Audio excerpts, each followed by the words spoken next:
Welcome, weary traveler, to this cozy little corner of history. Tonight, before we journey back to the harsh winters of medieval times, allow me to extend a warm greeting to you.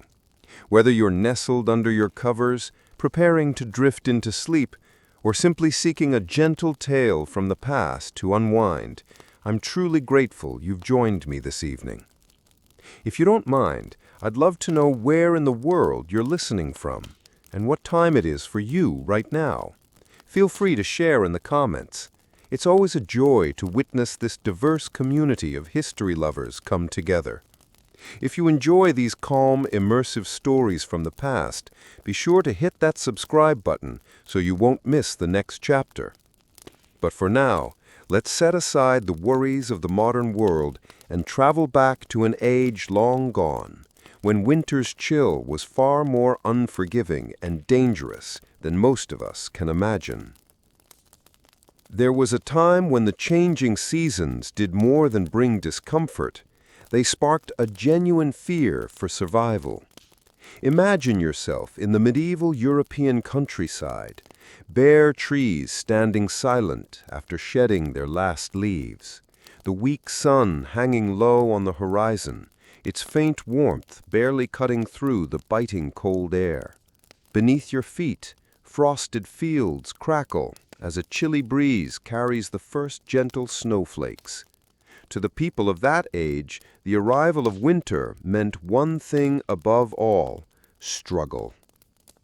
At first, the cold crept in slowly, but it lingered for many harsh months. Soon the land was cloaked in snow. Rivers and ponds froze solid, shimmering beneath thick sheets of ice. Without modern heating or insulated homes, warmth was a rare luxury, reserved only for the wealthy few. Yet it wasn't always this brutal. Winters once followed steadier, more predictable patterns, and snowfall was met with calm acceptance rather than dread. But then, everything changed. The climate began to shift, ushering in what historians now call the Little Ice Age. Spanning from the 14th to the 19th century, this era brought colder temperatures and fiercer winters than anyone living at the time had ever known. Though its exact causes remain a mystery, its impact was unmistakable. Crops withered, livestock perished, and relentless icy winds swept across the land, shaping a harsher world for all. One of the most infamous moments of the Little Ice Age came in the winter of 1709, known as the Great Frost. That year, temperatures plunged to extremes that froze entire rivers and lakes. In London, the frozen Thames became a bustling highway. People set up shops and even kindled fires right on the ice, creating a surreal scene. But this spectacle came at a grave cost. Many succumbed to the cold, unable to escape its icy grip. Yet amid the suffering, some found a strange peace in the brutal winter. One such person was a young Isaac Newton, then a student at the University of Cambridge. Forced by the frost to return to his family's farm, Newton found time and solitude to explore the mysteries of the world. Sitting by the fire, he laid the foundations for his revolutionary ideas on calculus and optics. Perhaps this harsh winter awakened something within him that might otherwise have remained dormant. It's a poignant reminder that even in the bleakest times, the human spirit can find ways to shine. For most medieval people, however, winter was no season for celebration. It was a harsh trial to endure. The wealthy could afford thick woolen clothes, plentiful firewood, and well-stocked pantries to see them through the winter. But for peasants and serfs, life was a very different story. Picture waking each morning in a small smoke-filled cottage. The fire sputters weakly as your breath hangs visibly in the cold air. You rise from a straw mattress, careful not to disturb your family huddled close for warmth. Cold seeps through every crack in the walls, making your fingers and toes ache. If you're lucky, breakfast might be a thin bowl of porridge or stale bread, the last of the harvest running dangerously low. You know the winter ahead will bring more scarcity and hardship. Even the animals in the barns suffer. Frost coats their fur as they huddle together, their breath steaming in the freezing air. As the day wears on, you trudge through snow gathering firewood, back-breaking work that leaves your hands raw and chapped. But without a fire, your family will not survive the night. You think of your children, their pale faces showing hunger and cold, and you push onward. This was the harsh reality for so many in medieval Europe, a relentless battle against the elements where survival was the ultimate goal. Yet even amid such hardship, moments of resilience and sometimes joy were found. Life was deeply connected to nature's rhythms, marked not only by weather, but by rich traditions and celebrations. One such moment was the Feast of St. Stephen, celebrated every December 26th. For one day, rigid social hierarchies were temporarily overturned. A peasant or serf could be crowned the lord of misrule, ruling over a lively feast filled with food, drink, and revelry, a rare escape from their austere daily lives. But perhaps the greatest symbol of hope during these bitter winters was community itself. In a world where survival depended on the strength of connection, bonds of family and friendship took on immense importance. Picture a small village huddled against the relentless snow, smoke rising from chimneys into a heavy gray sky. Inside, families gather around hearth fires, sharing stories and whatever meager food they can find. Neighbors brave the cold to check on one another, bringing extra firewood or a pot of stew. Faces are tired, yet there is quiet determination. They have survived winters before, and they will survive this one too. The long, frigid months drag on, snow piling higher, ice growing thicker. Yet even in winter's deepest grasp, hope glimmers on the horizon. The people of medieval times knew well that no matter how cruel the season, spring would return. They watched for its first signs, the longer days, the softening earth beneath the snow. And when spring finally came, it was greeted with joy and reverence that we might struggle to understand today. Plough Monday marked winter's official end, a day when fields could be worked again. Ploughs, long idle, were brought out and blessed, signaling life's renewal. As the first furrows cut into thawing earth, relief and gratitude filled the air. Life had been hard, at times unbearably so, but they had endured. Through winter's darkness, hunger, cold, and uncertainty, the people held fast to the promise of spring. Now, as tender green shoots emerged to greet the sun, that promise was fulfilled.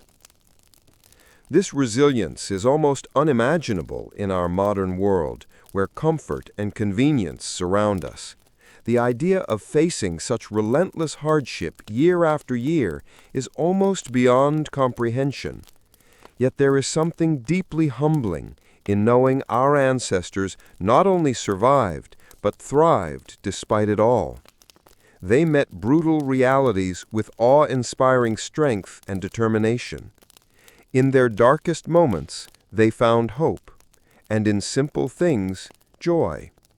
Their legacy of perseverance still speaks to us today. So the next time winter's cold bites, pause and remember those who came before us. Recall the hardships they faced, the victories they won, the grief they endured, and the joy they found. Most of all, remember the indomitable spirit that helped them endure even the harshest winters. Perhaps that is the greatest lesson the medieval world offers. No matter how dark the night or fierce the storm, the warmth of spring is always near. And so, dear listener, we come to the end of our journey through medieval Europe's brutal winters. I hope these tales of struggle and resilience give you a fresh perspective on your own winter days.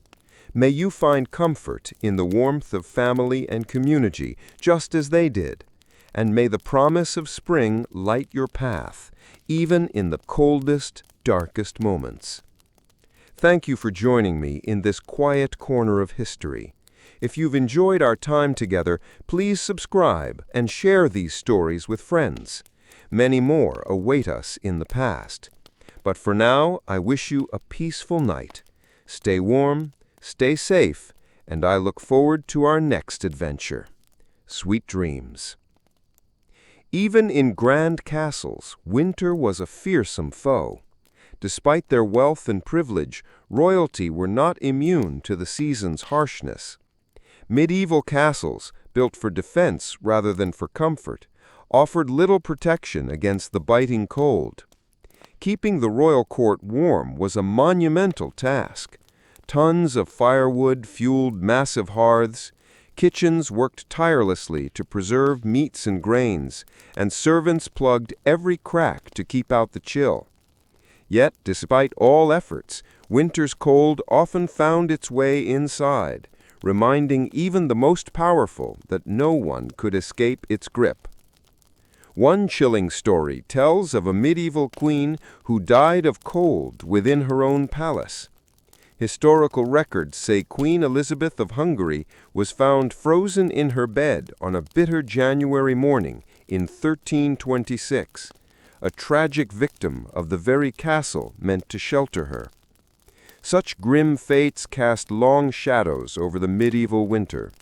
Yet through it all, the resilient human spirit endured, kindling hope in the darkest times. For many, that faint spark of warmth and hope came through the feast of St. Stephen, a cherished midwinter celebration held every December 26th.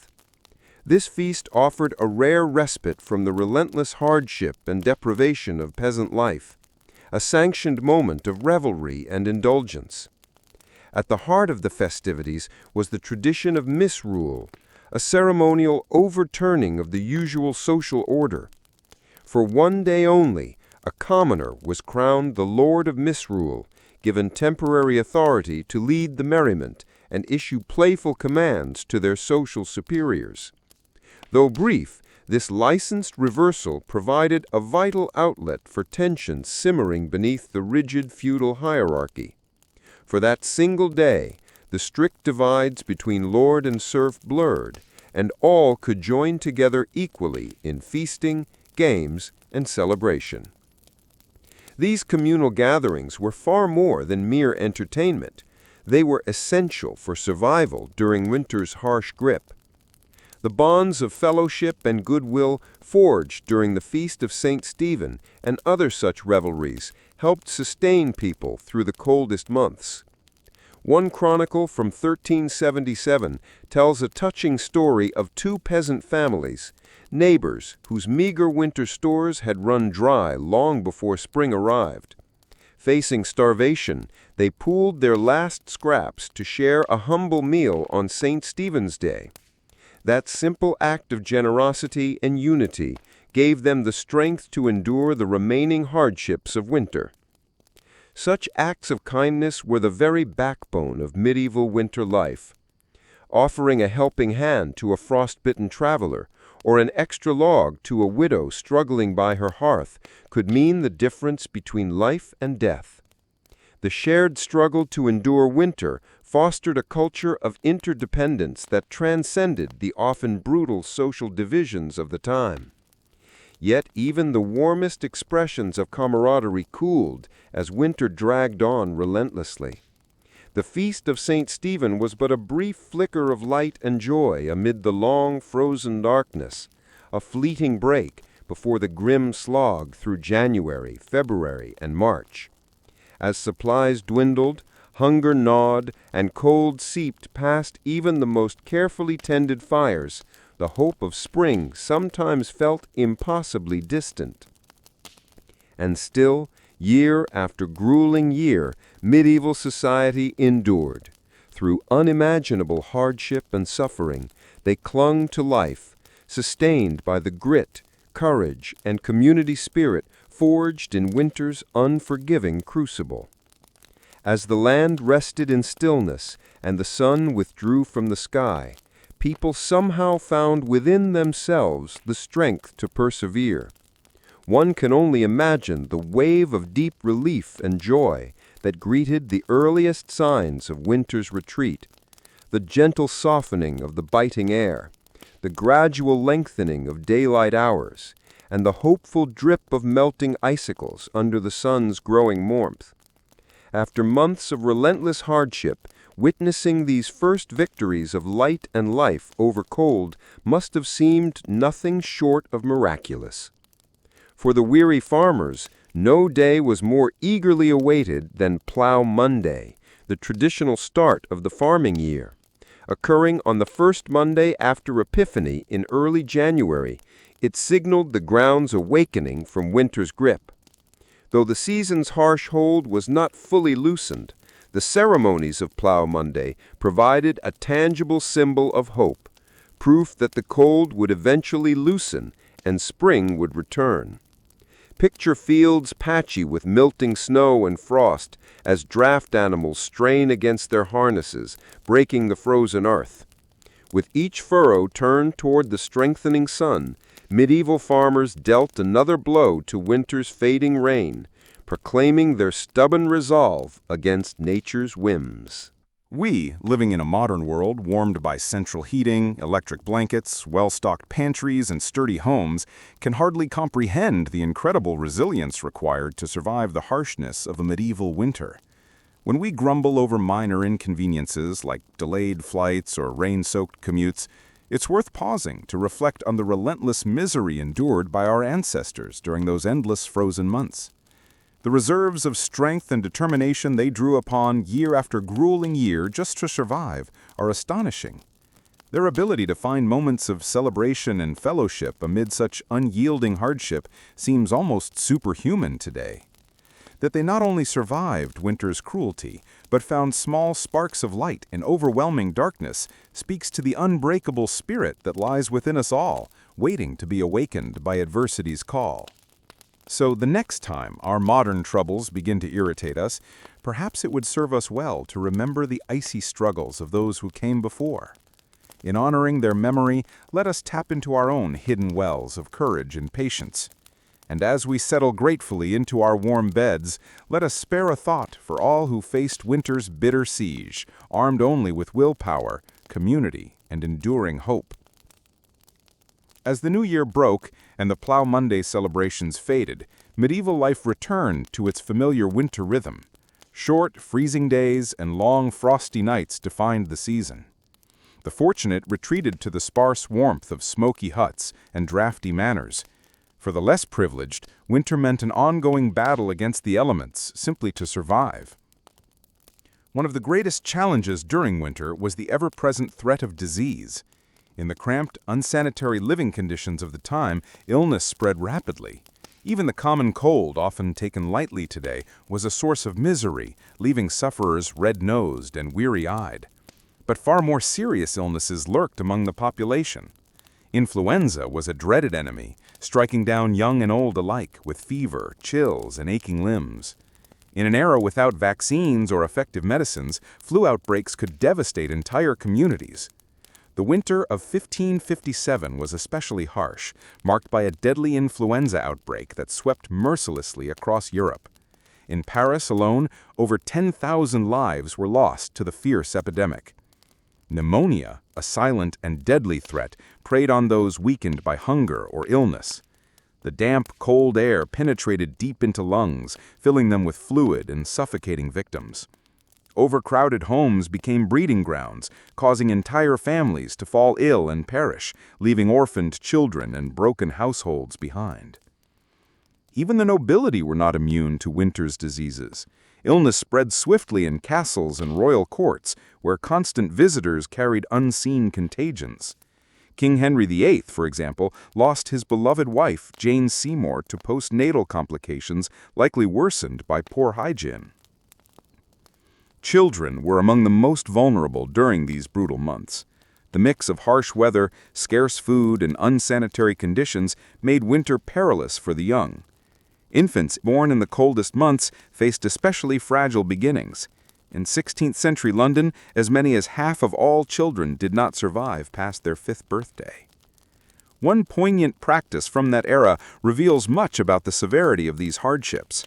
The custom of bone lace involved tying a black ribbon around the hand of a seriously ill infant. If the child sadly passed away, that same ribbon would be used to fasten their burial shroud, a solemn reminder of winter's deadly toll on the most vulnerable. With danger lurking both outside and inside the home, winter was a time to seal doors tight and pray for survival. For those with few resources, even the most basic comforts, shelter, food, and warmth, were never guaranteed. The icy grip of poverty during winter was relentless and merciless. Firewood was scarce and strictly regulated by laws controlling the gathering of fallen timber from forests. Peasant families might huddle around feeble fires made from dried dung and straw, struggling to generate any warmth at all. Shivering livestock sought shelter nearby, their breath misting the cold air. Food stores dwindled to a meager diet of salted meat, dried peas, and coarse bread. The bounty of autumn was long gone, and the tender shoots of spring still months away.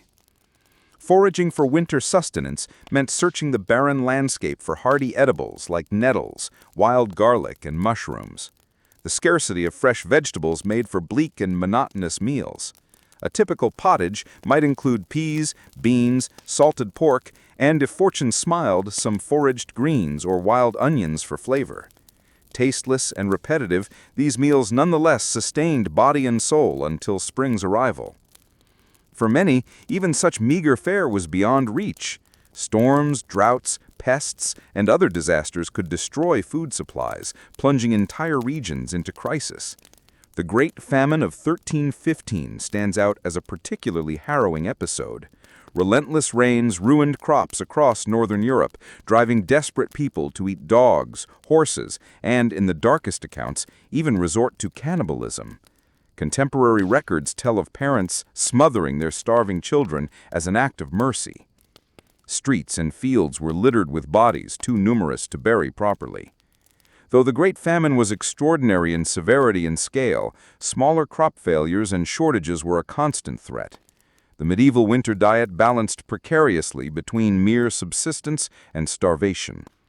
It was a time to hunker down, knowing conditions might worsen before improving. Winter's impact stretched far beyond survival. It touched every aspect of medieval life. Leisure, religious observance, and even crime and punishment were shaped by the harsh realities of the season. The endless struggle to eke out a living in bitter cold cast a shadow over every corner of existence. Socially, winter was a time for drawing inward, relying on family and community bonds. The lively gatherings around the Yule log gave way to more subdued pastimes. With travel hazardous and daylight fleeting, people turned inward for amusement and enrichment during long, dark evenings. Storytelling and singing became vital for passing time, offering entertainment and connection. The soft glow of rushlights or tallow candles illuminated scenes of sewing, weaving, and whittling. Industriousness was less a virtue and more a necessity, as idle hands were considered the devil's playground. For the literate, winter meant curling up with a good book, though this was a luxury reserved for the privileged few. By the late 15th century in England, a tradesman's library might hold a Bible, a prayer book, and tales of Robin Hood. The wealthy collected lavishly illuminated manuscripts cherished by bibliophiles. Those who could read often did so aloud, sharing stories with the household, tales of brave knights, cunning tricksters, and star-crossed lovers. The legendary adventures of King Arthur and his knights were perennial favorites, offering noble themes and intricate plots to escape winter confinement. But not all winter diversions were so virtuous. Gambling with dice was common, often leading to heated arguments and empty pockets. The clatter of knucklebones and dice echoed through taverns and great halls as fortunes were won and lost. Drinking was another popular indulgence. Ale, mead, and wine warmed both body and spirit. Public houses flourished as places of fellowship, entertainment, and respite from the cold. Alcohol loosened tongues, sparking lively debates, bawdy songs, and sometimes brawls. Winter's long dark days also invited quiet reflection and spiritual contemplation. The church held a dominant place in medieval life, and winter was a time to deepen one's connection to the divine.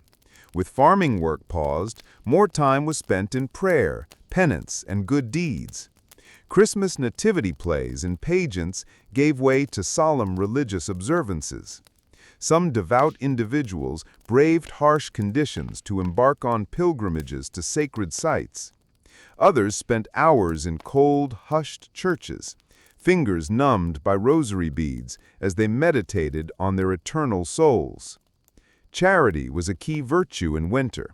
Almsgiving was seen as a Christian duty, guided by the 7 acts of corporal mercy: feeding the hungry, giving drink to the thirsty, sheltering the homeless, clothing the naked, visiting prisoners, comforting the sick, and burying the dead. These acts became especially vital in a season marked by scarcity and hardship. Small kindnesses could mean life-saving support during the coldest months. Yet winter's hardships could bring out darker human traits as well. Crime often rose as hunger and desperation took hold, and theft became more frequent. People confined indoors in close quarters faced heightened tensions, leading to more assaults and violent incidents. The medieval justice system was ill-prepared for this seasonal surge. Trials were often postponed until better weather, leaving accused persons languishing in overcrowded, damp jails. Punishments, when finally delivered, were harsh. Fines, floggings, and even executions were common. Despite winter's bleakness and the grim realities of medieval life, the human spirit endured. People found small joys and moments of levity wherever they could. The distant promise of spring was a comforting thought, helping them bear the coldest, darkest nights. As February days lengthened, a welcome reprieve arrived with the feast of St. Valentine on the 14th. Rooted in ancient pagan fertility rites and later Christianized, it became a celebration of warmth and affection amid winter's cold grip. By the 15th century, the custom of drawing names for Valentine's sweethearts was well established. Young men and women gathered to pick names from a bowl, determining their romantic partners for the coming year. These pairings sparked playful flirtations and sometimes blossomed into marriage. Flowers, sweets, and love notes became common tokens, and receiving a handmade card could send hearts aflutter. Even in the coldest season, winter couldn't freeze the warmth of love. As Valentine's Day passed and Lent began, the austerities of the season deepened. Yet a growing sense that winter's worst had passed took hold. The first snowdrops and crocuses pushing through frost offered tangible signs that the icy grip was loosening. The harsh season, long and difficult as it was, always gave way to the promise of renewal and life.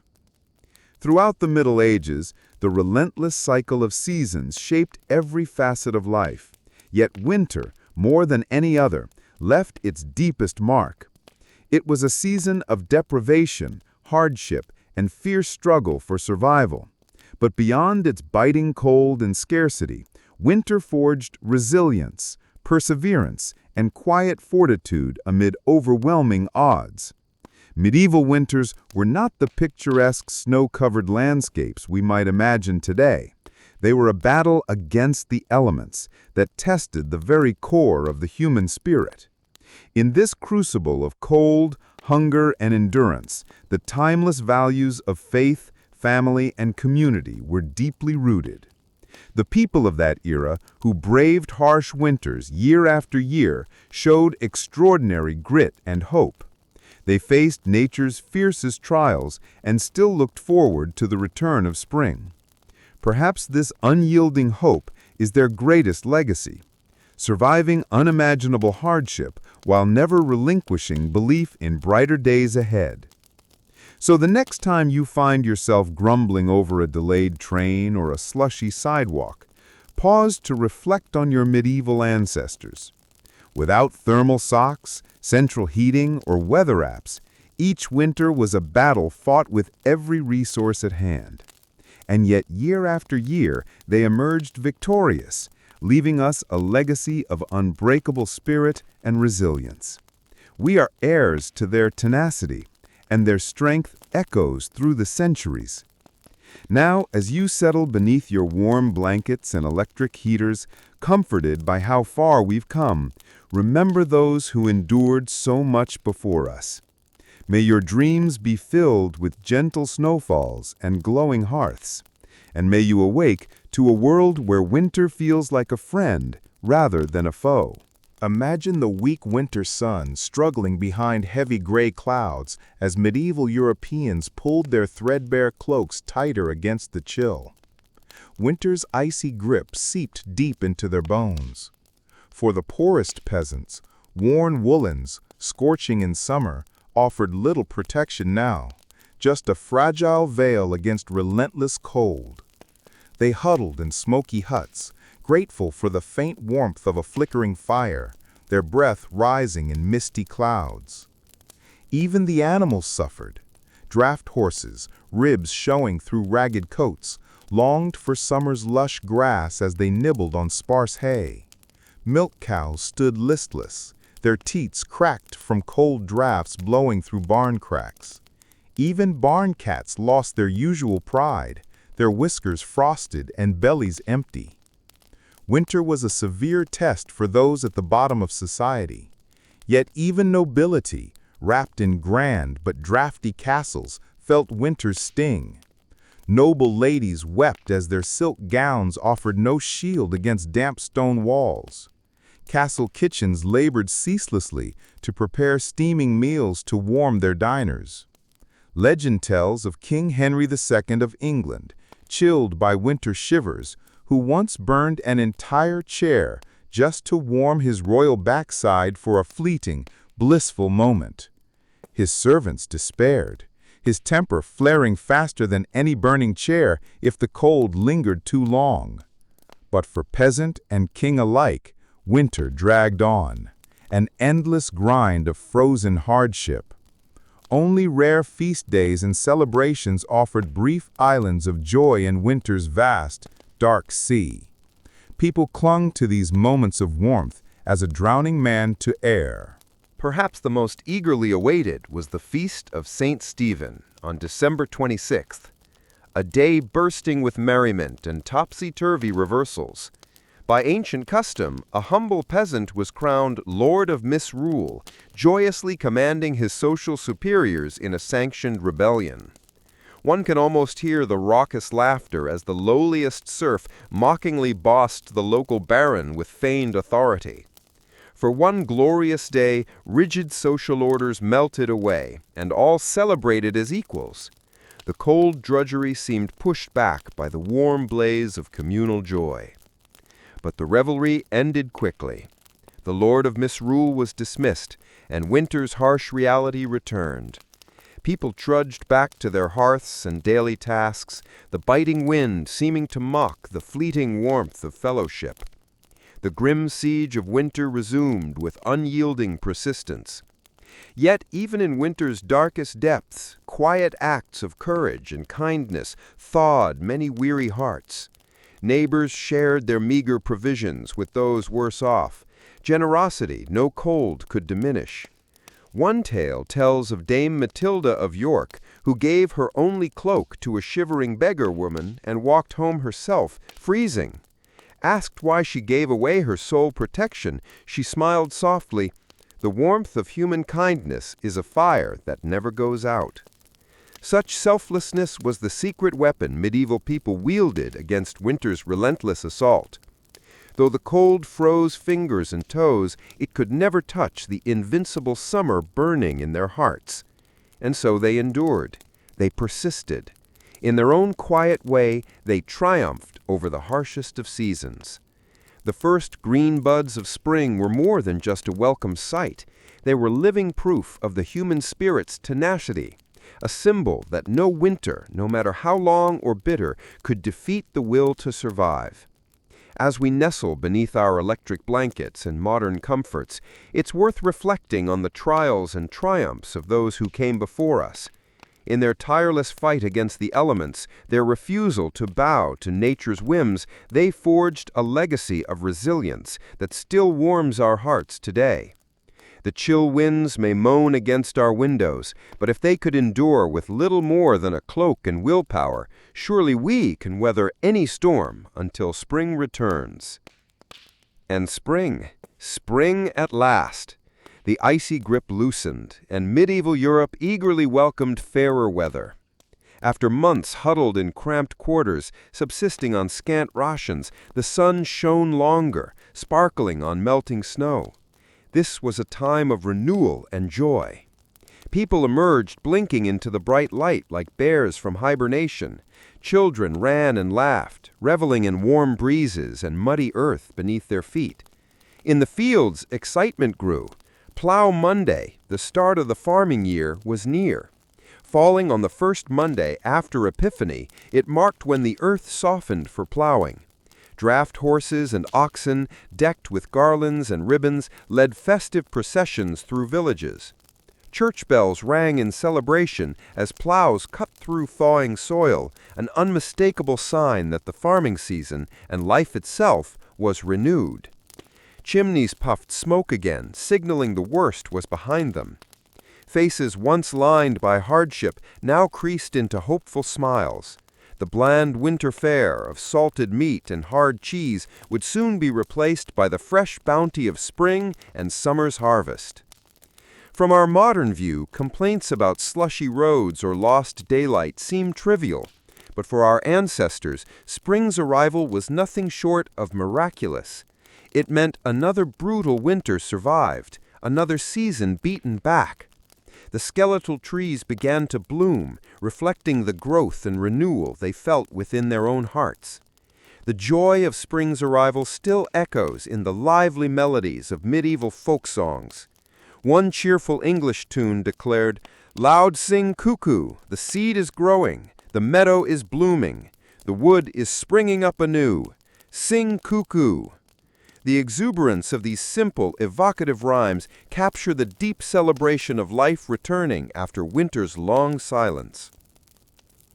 Let us pause, then, to appreciate the immense fortitude, resilience, and zest for life embodied by our medieval ancestors. Through imaginable hardship, they survived. Each winter was not endured by grit alone, but by the bonds of community, neighbors sharing what little they had, holding on to hope. When the spring sun and bird song finally broke winter's oppressive silence, they reveled fully, knowing they had triumphed once again over nature's cruelty. Their endurance, this refusal to be beaten by the cold, offers us a timeless lesson in the power of the human spirit. Perhaps even on our coldest days, we can hold this lesson close, remembering the true strength that lies within all of us. Despite her luxurious surroundings, Lady Isabel could not escape winter's relentless toll. Even the thick stone walls of her castle offered scant protection from the biting air. Though wrapped in warm furs and sitting by blazing fires, the damp chill crept into her bones, weakening her delicate pregnancy. Her maids cared for her as best they could, but helplessness grew. Fever gripped her. Cough racked her body, symptoms familiar to many who had already succumbed that winter. The doctors brought herbs and prayers, but little relief. The proud lady of the castle faded, confined to her chamber. As her strength ebbed, news arrived of the famine worsening in the village below. Lady Isabel, once distant and proud, now felt a stirring of compassion for those she had once looked down upon. She commanded food shipments to the starving peasants, sharing the castle stores with those most in need. But even charity could not save her. The cold and fever claimed her life quietly within the castle walls. Her passing left a deep silence, a reminder that winter's grasp reached beyond rank or wealth. In cramped medieval homes, fire was both lifeline and threat. The hearth brought warmth and cooked the meager meals, yet a stray spark could turn deadly in moments. Thatched roofs and dry hay fueled rapid flames. One bitter winter night, the village of Woe faced disaster. As villagers huddled by their fires, a neglected ember ignited straw, and soon a cottage was ablaze. The fire raced through the village, devouring homes before it could be stopped. By dawn, several cottages lay in ashes. Grief washed over the community, but so did resolve. Neighbors rallied to rebuild, sharing what little they had. The local lord, though often distant, provided timber to help restore homes. Together, through fire and loss, the villagers' bonds grew stronger, resilience shining brighter than ever. Despite fire, famine, and disease, medieval people lived with tenacity and faith. Their survival was not measured by wealth, but by endurance, joy found in dark times, and generosity despite scarcity. Each winter was a trial, but also a testament to their unwavering resolve. When the first rays of spring pierced clouds and melted snow, they celebrated, not just warmth's return, but life's victory over winter's harshest blows. So, as you sit by your modern fireplace, perhaps with a warm drink in hand, pause to reflect on how far we have come. The comfort we take for granted was once a daily struggle. But in the hearts of our medieval ancestors beats the same spirit that carried them through endless winters. Let us honor that spirit, cherish our warmth, and remember that even the deepest cold can be thawed by the warmth of human connection.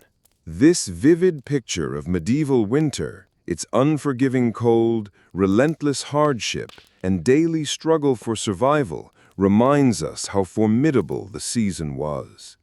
The Great Fire of London in 1212 stands as a stark example. Disaster struck with cruel timing, turning freezing nights into terrifying infernos while the city's water froze, leaving thousands dead or homeless amid the biting cold. Travel was fraught with peril. Muddy, slippery roads and blinding snowstorms turned journeys into life-threatening ordeals. The story of Queen Isabella, lost on winter roads as darkness fell, reveals even the highborn were vulnerable to winter's merciless grasp. Animals bore the season's brunt, too. Gaunt, frostbitten, exhausted from laboring through deep snow. Their suffering was a daily reminder of winter's unforgiving reach. Yet, amid bleakness, moments of light and hope endured. The feast of St. Stephen, Boxing Day, stood as a beacon of charity and goodwill.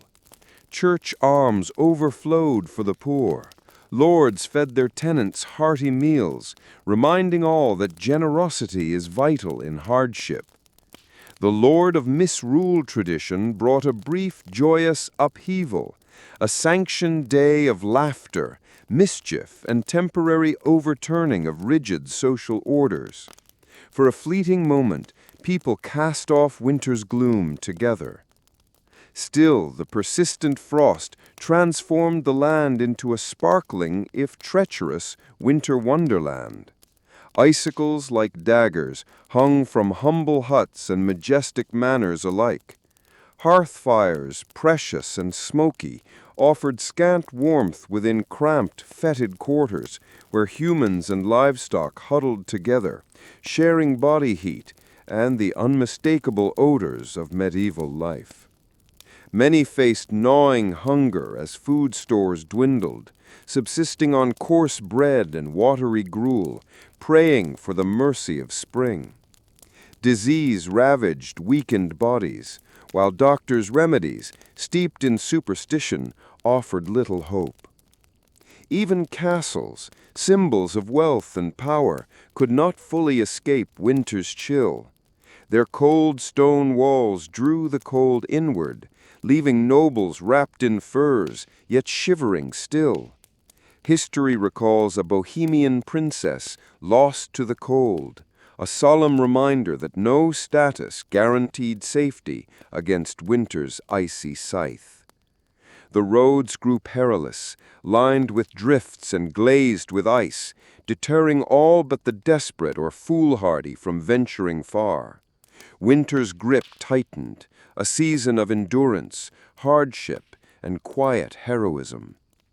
Reflecting on these realities, we may better appreciate the comforts we enjoy today and the remarkable resilience of those medieval souls who faced winter's trials head-on, year after year, with steadfast courage and communal spirit. Travel during medieval winters was fraught with peril. Snow-covered roads turned to icy traps. Peddlers stayed home, their carts idle, cutting off isolated villages from essential goods. Movement was stifled. Tithes and taxes often went uncollected, frustrating feudal lords and clergy alike. For armies, winter campaigns were nightmares. Supply lines stretched thin across frozen terrain, often breaking under snow and bitter winds. In the brutal winter of 1407, a remarkable episode unfolded in Wales' snow-choked highlands. The indomitable Welsh rebel Owen Glyndwr faced a larger force led by the future king Henry V. Glyndwr's men, hardened by the harsh climate, lured the English troops into a mountain pass during a blizzard. Disoriented and burdened by gear, the English broke ranks and fled, many freezing to death. This was not just a victory of strategy, but of survival against nature, and it cemented Glyndwr's legend forever. Winter's fury stretched far beyond battlefields. Across Europe, severe winters brought famine. Lingering cold delayed planting. Crops failed. The Great Famine of 1315 to 1317 was sparked by an unseasonably wet and cold spring that rotted seeds. For 2 years, crop failures plunged much of the continent into starvation. In England, bread prices soared to 20 times normal. The desperate ate roots, grass, even tree bark. In some places, starving bands desecrated graves to feed on the dead. In cities like Ypres and Bruges, 10 to 25% of the population perished. A diary from Tournai recounts how the destitute consumed dogs, horses, and other unclean meats. Famine bred hunger and desperation. Crime surged, disease spread. A haunting tale from St. Mary's Abbey tells of a pregnant woman hanged for stealing bread. Her infant fell from her womb on the frozen ground, dying as onlookers watched, silent and unwilling to help. Relief came only in 1318, when the fields yielded again. But winter brought constant anxiety. Would food last? Would spring come in time? This fear gnawed at peasants and nobles alike, for winter made no distinctions in cruelty. Cold and hunger weakened people against disease. In cramped, smoky quarters, illnesses like dysentery, influenza, and pneumonia spread rapidly.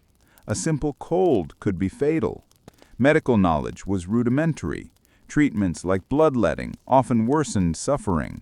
Emperor Charlemagne died of pleurisy in the harsh winter of 814 after ineffective rituals.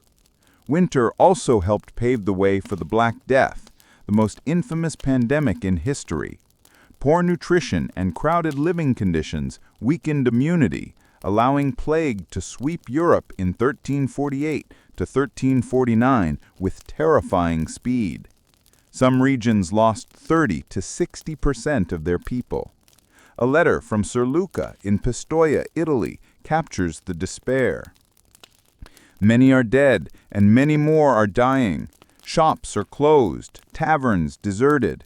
I fear our city may soon be empty of life entirely. Villages vanished overnight. Frozen ground made digging graves impossible.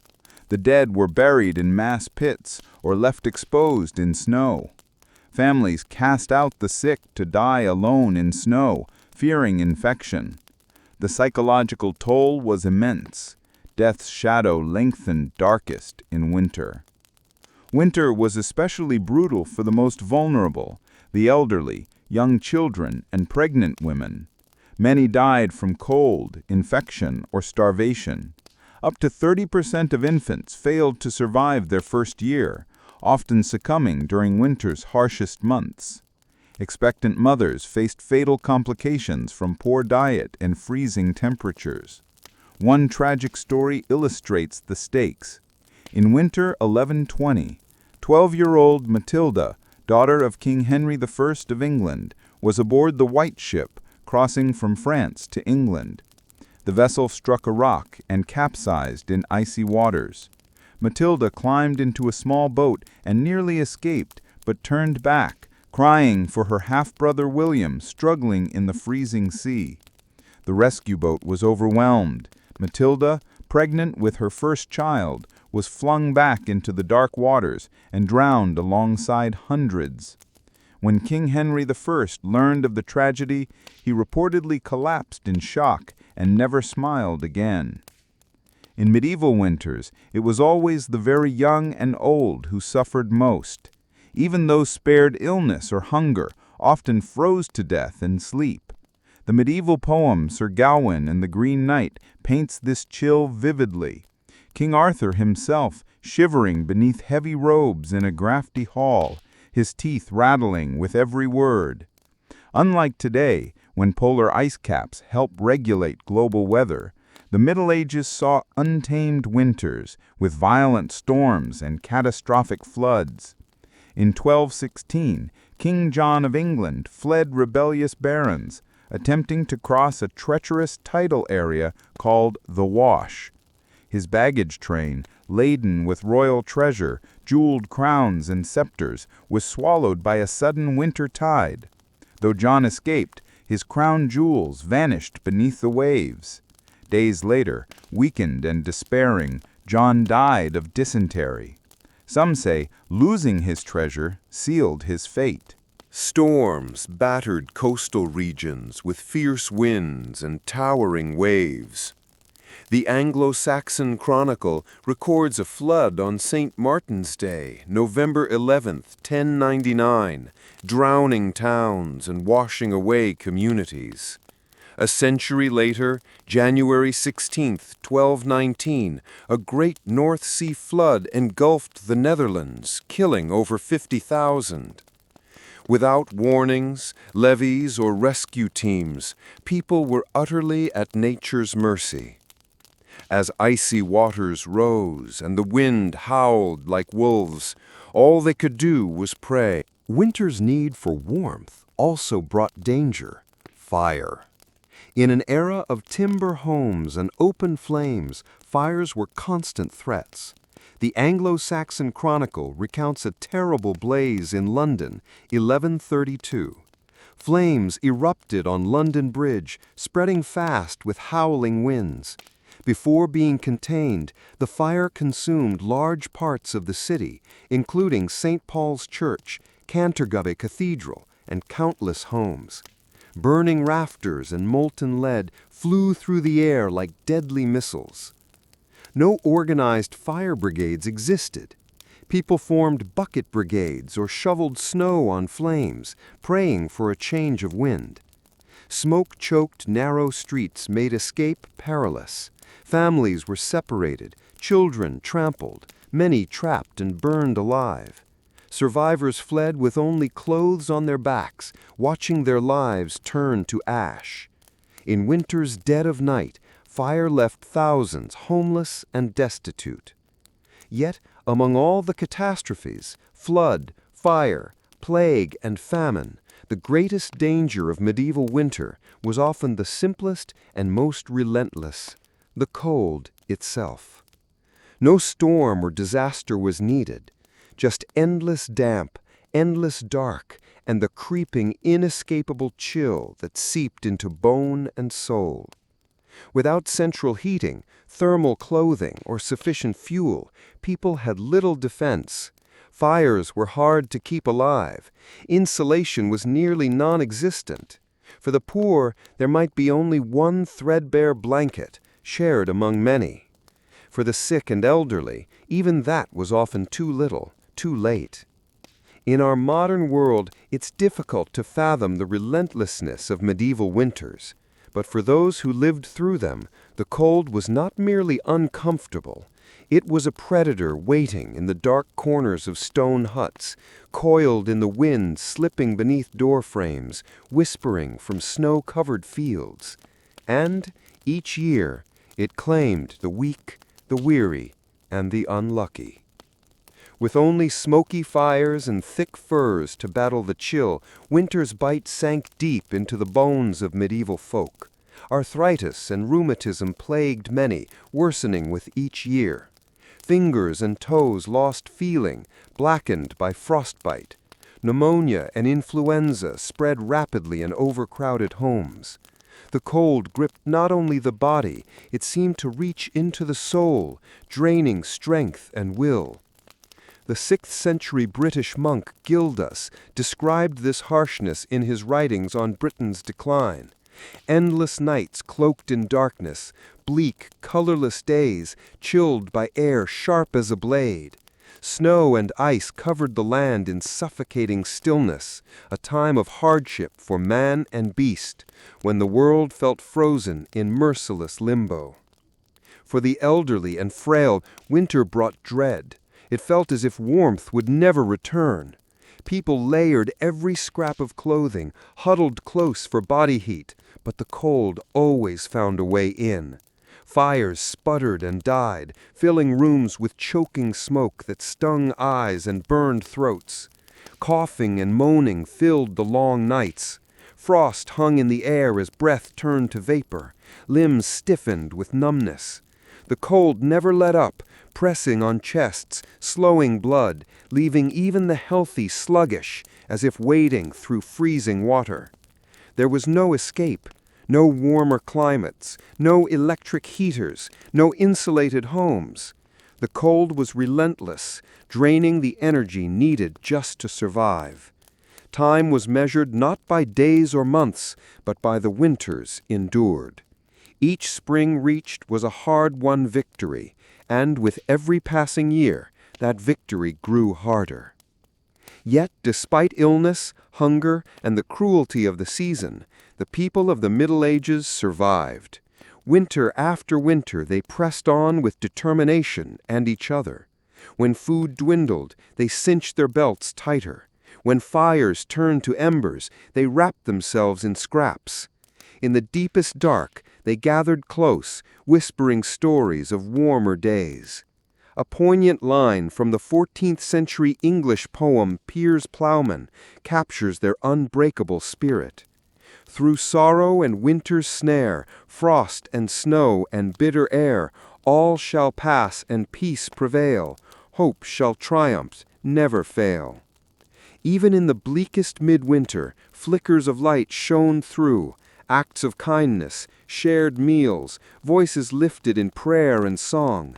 Some claimed to hear angels whispering in the wind that spring would come again, and so they held on, tight to life, tighter still to hope, and looked toward the distant promise of renewal.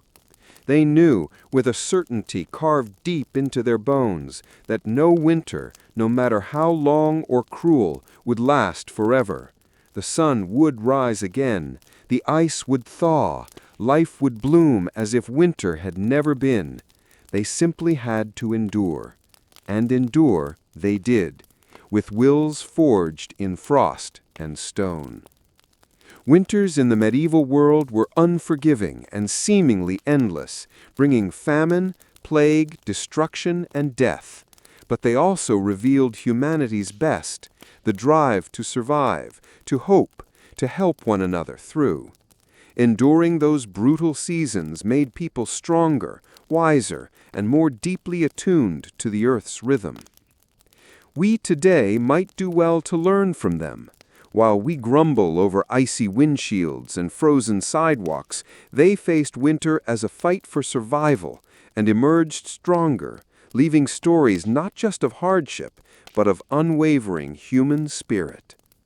Let their tales remind us, the medieval people stared down winter with unbowed heads. They lived through floods, famine, snowstorms, and bitter nights.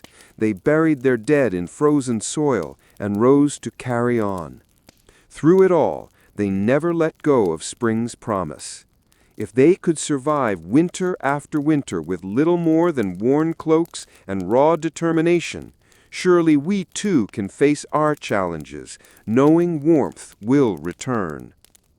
Though those long-ago winters lie behind us, their lessons echo still, timeless reminders of what it means to endure. So let us carry their strength into our own cold seasons, face the chill with courage, and remember, winter may come, but spring is always just beyond the horizon. As icy winds swept across frozen fields, medieval families gathered by hearths' faint glow. In winter's hush, they found solace in shared warmth and stories of winters past. Those brutal, unrelenting winters tested even the strongest hearts. Whether in modest cottages or grand manor houses, the season spared no one. Cold wind slipped through shutters and thin thatch, mocking human shelter.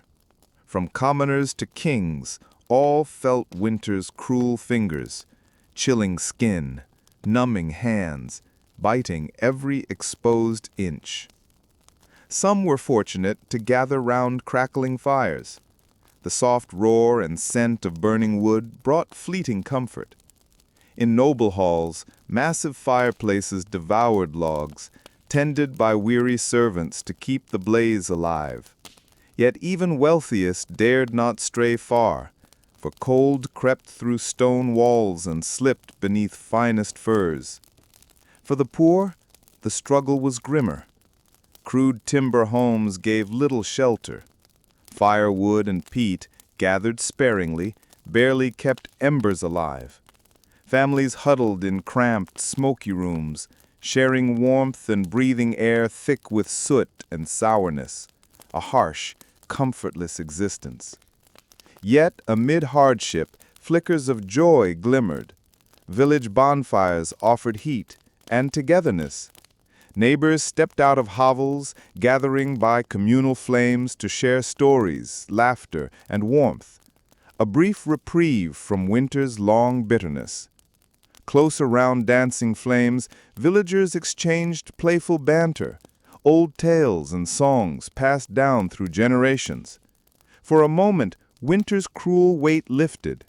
Young lovers shared secret glances and stolen kisses, passion untouched by frost. Children squealed, skating on frozen ponds in wild delight. Even the elderly found youthful sparks rekindled, lost in memories of winters past.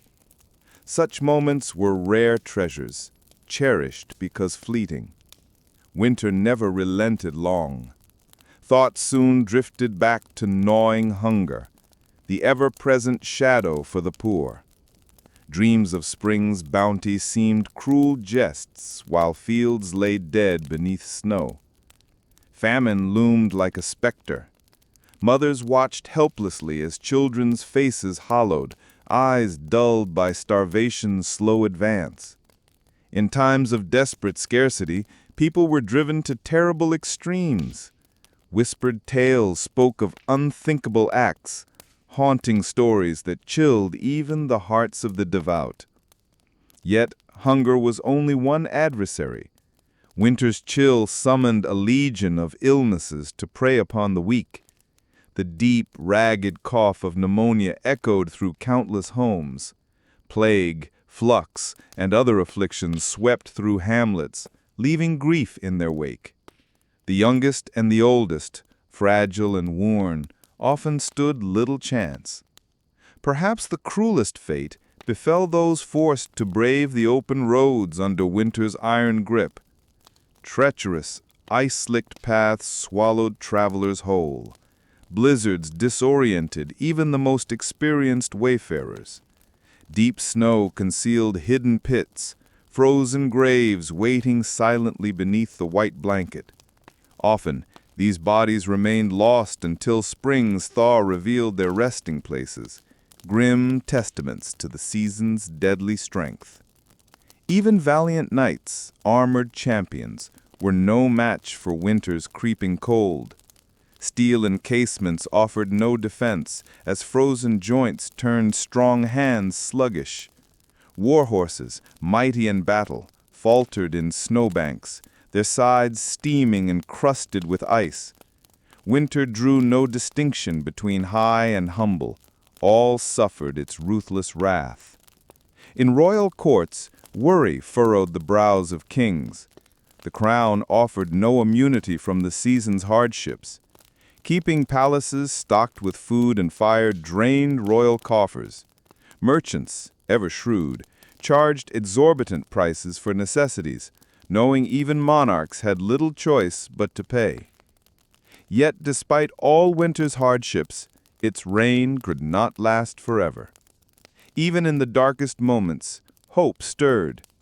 People clung to the promise of renewal. The feast of St. Stephen brought a welcome escape. For one riotous day, roles reversed. Peasants became lords of misrule, issuing commands with comic grandeur. Wine flowed freely, bawdy songs rang out, and laughter thawed hearts numbed by hardship. It was a wild, glorious rebellion against winter's frozen grip. Then, at last, the signs appeared. Icicles melted into trickling streams. The sun, stronger each day, warmed frozen ground. Tiny snowdrops and crocuses pushed through the thawing earth, fragile heralds of the coming change. The land stirred awake, shaking off winter's long, frozen slumber. With the thaw came renewed hope. Hearts grew lighter, voices rose in joyful praise. The feast of the plow heralded spring's fertile embrace. Strong oxen hauled gleaming plows through moist, dark soil, marking the season's new beginning. Winter's harsh rain faded as fields blossomed with emerald shoots and golden grain, promising abundance once more. Looking back through the centuries, we cannot help but admire the resilience of those who came before. Year after unforgiving year, they withstood winter's wrath with quiet endurance forged by necessity. Their strength was rooted in unity, in the communal ties that bound them tightly against the cold. Despite unimaginable hardship, they carved out small havens of hope, moments of shared laughter, survival, and stubborn humanity. So next time we grumble over a flight delay or curse the mess of slush on modern sidewalks, perhaps we might pause. Compared to the bitter struggles of the past, our winter grievances seem trivial indeed. In the vast tapestry of human history, the medieval winter stands as a sobering chapter, one that showcases the unbreakable will of our species and the true value of a warm fire and a full meal. As sleep gently claims us, let us remember those long gone, peasants and nobles alike, who once braved those endless, bone-chilling nights. Perhaps in dreams we may glimpse their world, harsh, unforgiving, yet lit with the fierce glow of perseverance. Good night, and may visions of soft spring breezes carry you gently into slumber. When winter once again descended upon the exhausted lands of medieval Europe, it seemed to steal warmth and light from the very air. For impoverished peasants eking out a meager life from the frozen earth, the cold was not merely discomfort, but a creeping menace. Clothed in threadbare garments and surviving on dwindling scraps, They could do little but huddle in their draughty huts, listening to cruel winds batter the walls. Only a fortunate few had hearths to warm them, or stockpiles of firewood to keep the chill at bay. For most, warmth came from crowding together with family and livestock, the mingled heat of bodies and beasts creating a steamy, pungent fog of life in cramped quarters. One can only imagine the sickness, the rattling coughs, persistent fevers and aches that gnawed through those long, damp months. That any survived until the thaw is a testament to sheer human endurance. Yet winter spared no class. Even nobles, wrapped in thick furs and dining in splendor, felt the bite. Their grand stone castles became frigid tombs of echoing cold, chill seeping through every wall and floor, defying even the most blazing hearths. There are stories, grim and haunting, of royalty brought low by winter's grip. One such tale tells of Queen Elizabeth Woodville, consort to Edward IV, who is said to have frozen to death in her own chamber during an unusually bitter night in the 15th century.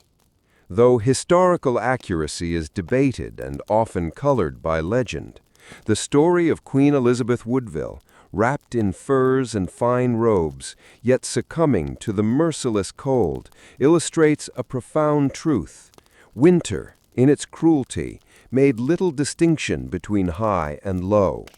Kings and queens might have escaped hunger and squalor, but they could not command the weather, nor shield themselves entirely from the frost that crept even into gilded chambers. As the sun waned and nights grew colder, all of medieval society prepared for the long siege of winter. From peasant hovels to noble halls, a somber readiness took hold. Grain stores were checked and rechecked. Salted meat hung from rafters. Every scrap of firewood and bundle of kindling was guarded like treasure. Woolen cloaks and mittens were hauled from chests and donned in grim anticipation. Across the realm, a quiet understanding reigned. The only way through winter was to endure it. Yet amid the harshness, one burst of joy offered relief, the Feast of St. Stephen, celebrated on December 26th. For a few jubilant days, the world turned upside down. A lord of misrule, often chosen from among the common folk, presided over wild revelry, feasting, music, and mischief. Ale flowed freely, cheeks flushed with drink and laughter, and for a fleeting moment the heaviness of winter lifted. In village squares and great halls alike, the air rang with the sound of fiddles and reed pipes, with clapping, singing, and whirling dances. Nobles and peasants mingled freely, their usual roles set aside in the spirit of fellowship. One might imagine a young farm boy, crowned in mockery, issuing absurd royal edicts while the crowd roared with glee. It was a glorious suspension of the rules, a flash of light in the darkest time of the year. But like all merriment, it was short-lived. As the last embers of the Yule log died, and the final wassail bowl was emptied, revelers returned to their homes and to the long night of winter. The brief reign of the Lord of Misrule gave way to silence, hunger, and the grinding hardship of the cold months ahead. And so time slowed to a crawl. The ground, locked in ice, refused the plow. There was little work to be done but tending the hearth and keeping hope alive. The days grew shorter still, the nights yawning longer and darker. An endless chasm of stillness, they could do only wait for warmth, for spring, for deliverance. Huddled in their rough dwellings, braced against the merciless cold, many must have wondered if they would ever again feel the gentle warmth of spring's breath on their cheeks. But no winter, however cruel, lasts forever. Beneath the iron crust of frost, new life was already stirring. tiny shoots pushing quietly upward, waiting for their moment. For those who endured the bitterest nights and darkest days, clinging to hope and one another, the thaw would come again. The sun would return, blood would stir again in tired limbs, and the world would shrug off its drab palette in favor of vibrant greens, golds, and blues. On Plough Monday, following the Feast of Epiphany, the fields would stir once more. Earth, at last pliable, would feel the kiss of the plough, and the rhythm of agricultural life would resume anew. People emerged from their hovels blinking at the light, thinner, weary, but alive and grateful. Seeds would be sown, animals turned loose on new pastures, and the eternal dance of survival and renewal would begin anew. But that time had not yet come. The heart of winter still beat strong. Across Europe, people braced themselves once more for the deep cold. They found what comfort they could in scratchy wool cloaks, smoky fires, and the modest supplies they had so carefully rationed. But above all, they leaned on one another. In a world where the very season seemed a threat to life, community was the greatest shield. Lords and peasants, young and old, all shivered together beneath the same pale winter sky, bound by hope and necessity. They endured together. In the long, silent hours, they told stories and dreamed dreams to pass the time, perhaps imagining a future where winters were gentler, fires warmer, and meals more plentiful. Or perhaps they simply held fast to whatever scraps of warmth and hope they could muster. Even the most brutal winter must, in time, give way to spring. It is a testament to the human spirit, the ability to survive, to hope, and to endure in the face of immense hardship. We can only marvel at the resilience of our medieval ancestors, generation after generation, who braved the cold and emerged each spring ready to begin again. Let us honor them, these long-forgotten peasants and nobles who endured so much with quiet strength. In an age of heated homes and stocked shelves, it's easy to forget the sheer toughness required to simply survive the season. But as we slip into sleep beneath our warm blankets, perhaps we might spare a thought for them, huddled masses in drafty huts, clinging to one another and to the promise of spring. That fierce, enduring hope is a fire that still burns, echoing across the centuries. During these long and punishing months, medieval communities looked to any occasion that might lift their spirits. One such beacon of joy was the Feast of St. Stephen, celebrated each year on December 26th. Though its roots are partly obscured, by the Middle Ages it had become a deeply cherished tradition throughout much of Europe. Following the solemn observances of Christmas Day, St. Stephen's brought with it laughter, mischief, and a playful inversion of society's rigid rules.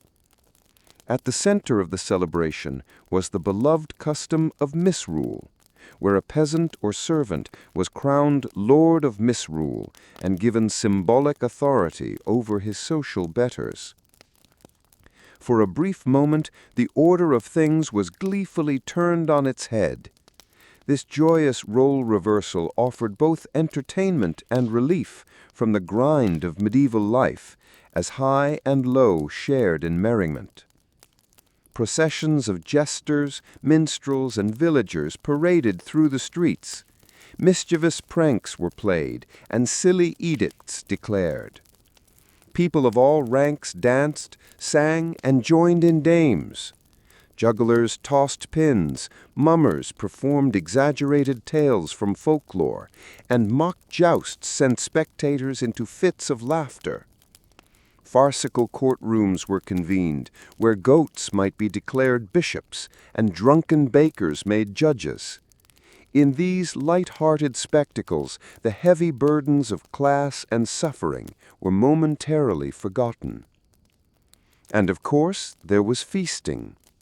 The lord of misrule might even demand that the wealthy share food and drink with the entire community, a gesture that reminded all of their shared humanity. Tables groaned on platters of roast goose, capon, and boar's head. Mince pies spiced with cinnamon and cloves offered sweetness, while the wassail bowl, a warm cider brimming with spices, flowed freely. Laughter and song rang through the halls, rising above the roaring wind outside. For just one day, the cold seemed less biting, the hunger less sharp. As the festivities ended and villagers made their way home, they carried with them the warmth of community, a flickering flame to hold through the long winter nights. The knowledge that they were not alone, that there was joy and kindness even in the bleakest days, gave them strength for what lay ahead. And then, slowly, gently, the earth began to stir once more. As winter's grip loosened, the first brave signs of life emerged. Across snow-dappled meadows and thawing fields, watchful eyes searched for snowdrops, those delicate white flowers that pierced the slush like stars rising from the earth. Their shy appearance whispered that the worst had passed. Beneath the receding ice, the wheel of the year turned once more, steady and unstoppable. The long, dark night of winter was finally drawing to a close, and the season of rebirth was quietly approaching. Across villages far and wide, weary souls rejoiced as the first hints of color and life began to return to a landscape that had been cloaked in icy stillness for many long months. With a lighter step and hopeful hearts, medieval peasants resumed their familiar rhythms as the great wheel of life began to turn anew. Livestock, long sheltered in winter quarters, were let out to pastures just starting to green once more. Farmers hitched their teams to the plow, eager to break the thawing earth and prepare for the coming season's labors. This day, the first Monday after Epiphany in January, became known as Plow Monday, a moment of celebration and renewal marking the end of winter's hold and the start of the work ahead. Plows, stored away throughout the frozen months, were hauled out and blessed in joyous processions that wound through the fields. Plowmen went door to door, collecting small gifts of food, ale, and coins, all shared in hopeful anticipation of the harvest to come. One can imagine a weathered village gathered around its communal plot, faces lifted toward a sky growing lighter, tinged now with the softest blue. With simple tools in hand, hoes, digging sticks, they prepared to plant the first seeds, an act of faith that spring would indeed conquer winter in time. Among them, a wizened grandmother taught the children, passing down ancient knowledge as she once learned from her own elders many springs before. A small child laughed in delight as a plump earthworm wriggled free from the soil, and an older child carefully pressed each seed into its snug hollow. These precious moments of learning, connection, and new growth made all the hardships of winter worthwhile. The grandmother's warm smile held a promise. The dark days had passed, and life was returning once more to the land. As the seeds settled into their earthy beds and the sun's growing strength coaxed green shoots from the ground, winter's icy grip finally loosened. The cold shadow that had hung so long began to fade, replaced by hope and renewal, carried gently on the spring breeze. Looking back from our modern world, it is humbling to reflect on the incredible strength and resilience required to survive such brutal winters, year after year. Without the comforts we take for granted, simply making it through to spring was an achievement worthy of awe. And yet, in the midst of hardship, medieval people still found reasons to hope, to rejoice, and to celebrate. The warmth of community, the promise of renewal, and the healing power of laughter and fellowship lit their way through winter's darkest depths. Perhaps as we nestle beneath our cozy blankets, insulated from the cold, we might spare a thought for those long-ago ancestors whose courage and endurance helped carry the world from winter's darkness into the bright promise of spring. The next time the winter wind rattles our windows and we grumble about the cold, let us pause and smile quietly, knowing that our modern discomforts likely pale in comparison to the relentless winters endured by our medieval ancestors year after year, century after century. And as we drift off to sleep, we can carry with us the comforting knowledge that within us burns a small ember of that same indomitable spirit, a summer of the soul that once sustained those long-ago folk through the darkest nights. The promise that spring always returns, that life endures no matter how deep the winter's chill. So as the last light fades and the wind hums a gentle lullaby against the pane, I invite you to let your imagination travel back through the ages, walking beside those resilient souls as they triumphed over winter's icy grasp. May their courage and unyielding spirit inspire your dreams tonight. And if this journey through history has sparked your curiosity, please like this video and subscribe to the channel. There are always more quiet tales waiting to lull you into peaceful rest. Until next time, my friends, sleep well and dream of warm hearths and fresh green shoots stirring beneath the snow. Good night.